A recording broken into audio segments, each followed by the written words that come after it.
Hi there, it's Carl Irwin, the Common Magician, and I've got something interesting to show you. I've got a deck of cards here, and actually what we're going to do is mix them up really, really good. So we'll throw these cards out onto the table, giving them a good table wash. I want you to think of one card, so take a look, think of one card. You've got one card in your mind. Could have been any one of 52, and you're thinking of one. What we're going to do here is very, very simple. I'm going to continue to shuffle the cards randomly, and I just want you to concentrate on that card, and I need you to tell me one thing. I need to know very quickly, just to verify that I don't have control over everything. Is your card on the bottom? No? Good. And it's not on the top either, correct? You don't see it in here. Good. That's exactly what we want. What I'm going to have you do is I want you to tell me when to stop as I'm shuffling. So you can tell me at any moment, tell me when to stop as I'm shuffling. Anytime, go ahead. Here, right here. For the very first time, tell me, what was your card? The Five of Hearts. Okay, so I'm well aware that did not work for everybody. Okay. However, there's no other way for me to present this on camera, honestly. So, other than to do what I just did. What we're going to talk about is how that does work for everybody and would work for everybody in any situation. So this is not a luck sort of thing or a chance kind of thing, or sometimes you hit, sometimes you miss. This is a hit every time sort of control. And I'll tell you why I was thinking about this. I share freely on this channel. I give liberally of the ideas that I use, the things that I think about, and the ideas that I put together. And most of the things that I use and I put together, they're old. They're classic sorts of tactics that I kind of format into a package that I can apply with the people around me when I do magic. And in doing so, I share with you my perspective. And some of these things I put together in really concise packaging, and I sell it. And I share even the concepts that I sell here on this channel, even something like a Pick 6, a lottery ticket prediction, which has done pretty well.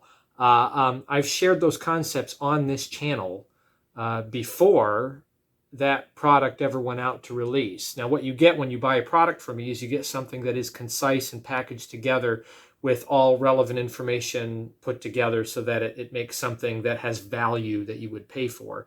On here, we kind of go one idea at a time, video by video by video. So I'm going to share with you one of these ideas that I'm actually thinking about using in a project that I'm working on. If I ever get it done, I don't know. I may give up on this and work on something else. But I've been working on a project, putting together notes for a project, I don't know what format it will be, that deals with two particular interests of mine. One of them is the thought of card.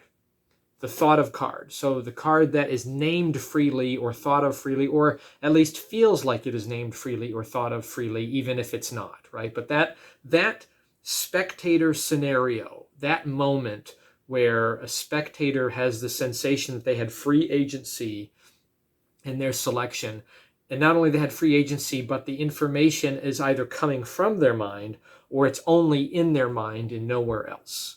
Okay, that's one thing. The second thing that I am interested in, the second element to this project, is the concept of free agency in revelation, free choice in the reveal.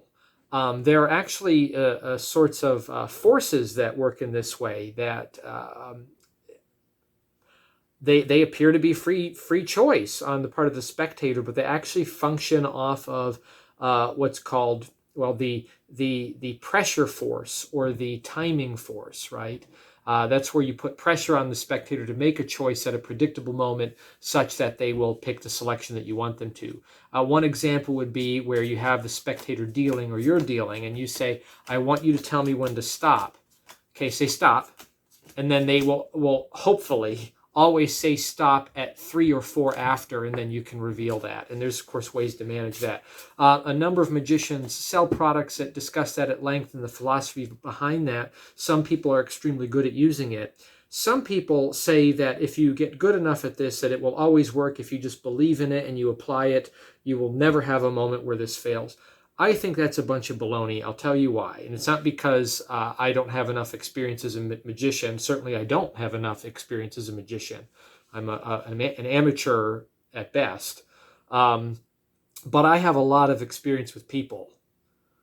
Right, I've been in education for over 20 years now, and I've worked with young people. I've worked with certainly parents and other adults that I have to work with in an environment where there's a lot of people around. And I can tell you the one thing you can be certain of with people, and that is that they are absolutely unpredictable. No matter how much control you have over a situation, if you give them any amount of free agency, you can guarantee that there will be outliers, that you won't have absolute control all of the time. So even with those kinds of pressure forces, timing forces, those ideas that are out there, the notion that they will work absolutely every time, and the fact that they don't work for you means that you need to work harder, that's not true. I think you can work harder at that and certainly get more accurate and better at it, but people are unpredictable. They are absolutely unpredictable.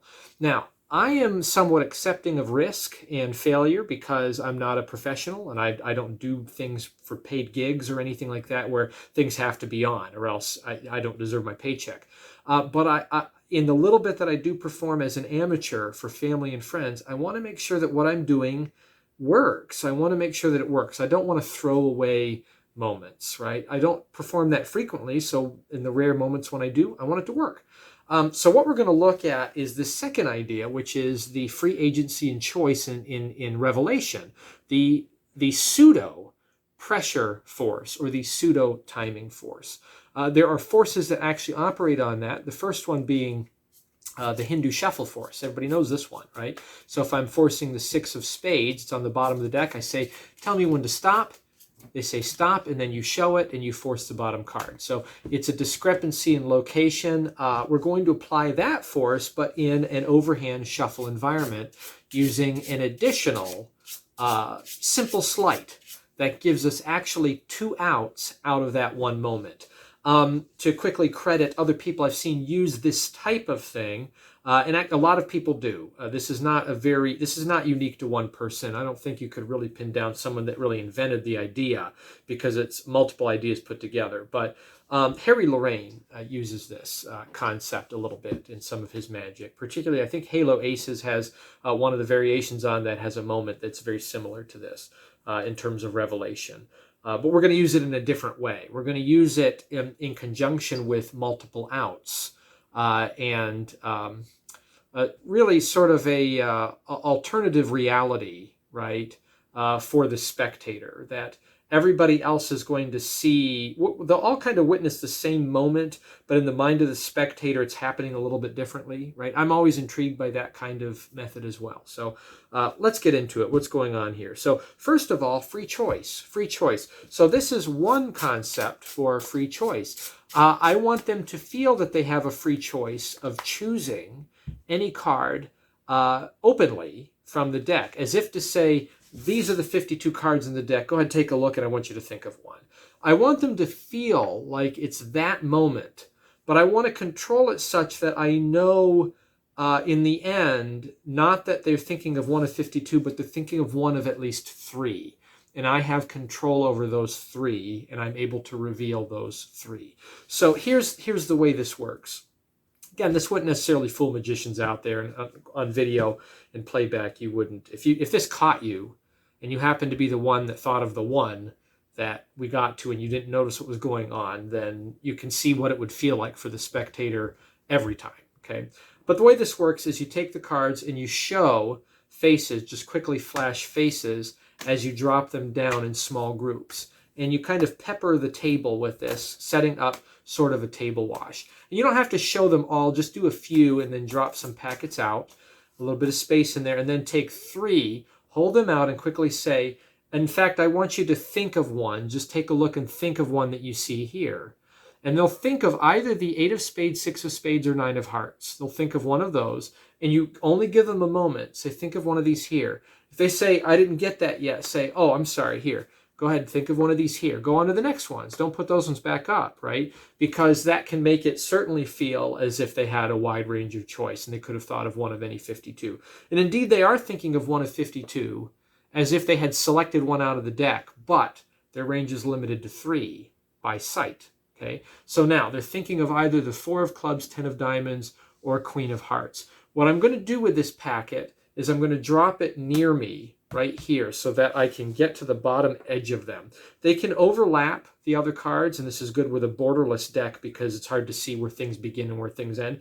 You can do it with a bordered deck, but this helps a little bit. And then I'm going to continue to throw down some more, not showing faces.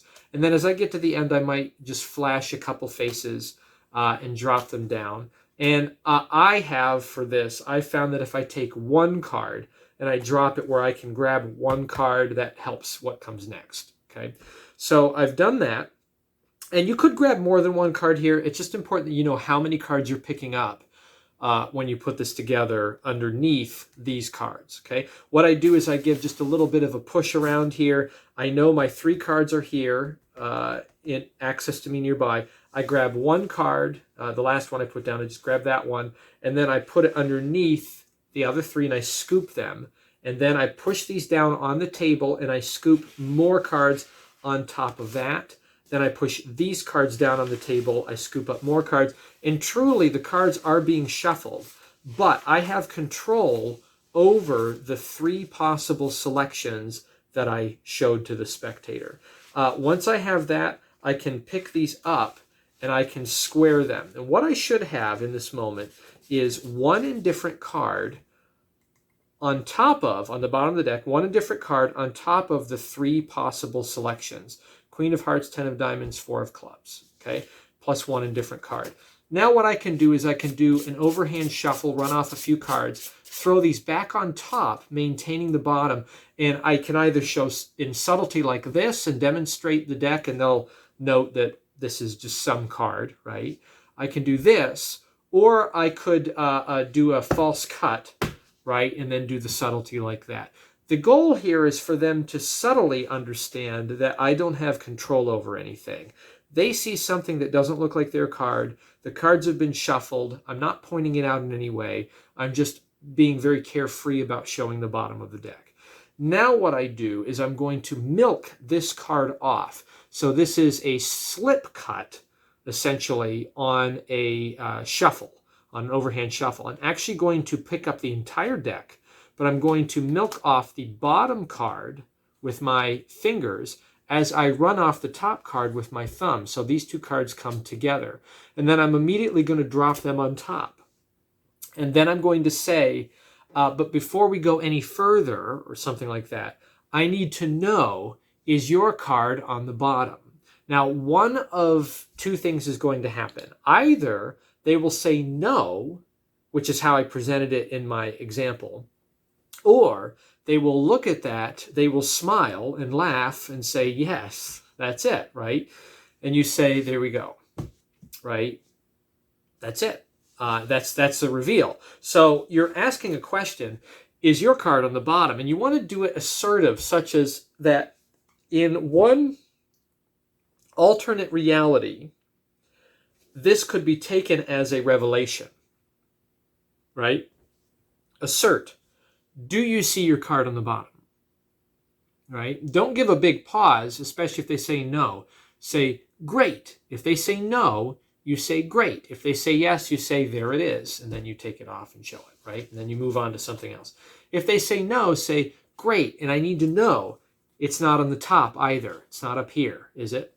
They will say no because it isn't, and you say perfect. This shows that I have no control over the deck. Now what I need to do is I need to get this card out of the way. So I'm going to do my milking the deck move again. I'm going to run off one card from the top, run off the bottom card together, and throw on top. I could run a few cards if I want to and then throw them on top, or I could just do the one. It's okay to just do one and then do that. That's fine. Because you're being carefree and open in your handling, and you're going to be shuffling in a moment. You've been shuffling and you're going to do more. Now what I say is, what I want you to do is I want you to tell me, I'm going to shuffle the cards, and I want you to tell me when to stop. Now what I've done is I've milked off my first indifferent card underneath. I've presented the bottom card, which was a potential first force or revelation. They say no. I milk that one off. Now I'm left with the two remaining possibilities in the bottom. When I start to shuffle, I'm going to do this move again. I'm going to milk the bottom card off with the top card. I'm going to shuffle on top. I'm going to say, tell me when to stop anytime you want. Go ahead, say stop. They will say stop. You say right here. They say yes. You say for the first time. Nobody knows what it is. For the first time, what was the card that you are thinking of? One of two things will happen now. Either they will say the 4 of clubs, in which case, when I drop this down, there's the 4 of clubs, okay? If they say the one that's here, and I actually don't know what these cards are at this moment. I don't know what they are because I haven't seen them. If they say 4 of clubs, I will drop this down and take a quick peek down, and if it is the 4 of clubs, I will take this card off, deal it out, and then I will pick up the bottom part and put it on the top as if it came from the center kind of area, right? So this is what it is at speed. For the first time, tell me the card that you're just thinking of. They say 4 of clubs. I do this, I see it, I throw it out, I put this back on top, and that's the revelation.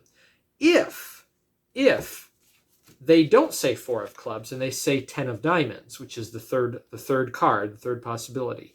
If they say 10 of diamonds, I put down, I instantly see it's not the 10 of diamonds, and then I reach over, take this packet, push it forward, and I show it.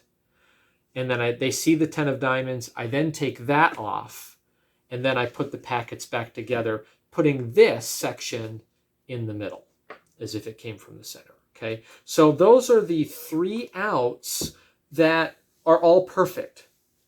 I think the best way to have multiple outs all the time, whether it's equivoque with multiple outs or multiple outs in indexed multiple locations or multiple opportunities, there should never be a more perfect solution. All of the solutions should be made perfect in your presentation, and they should feel perfect no matter what.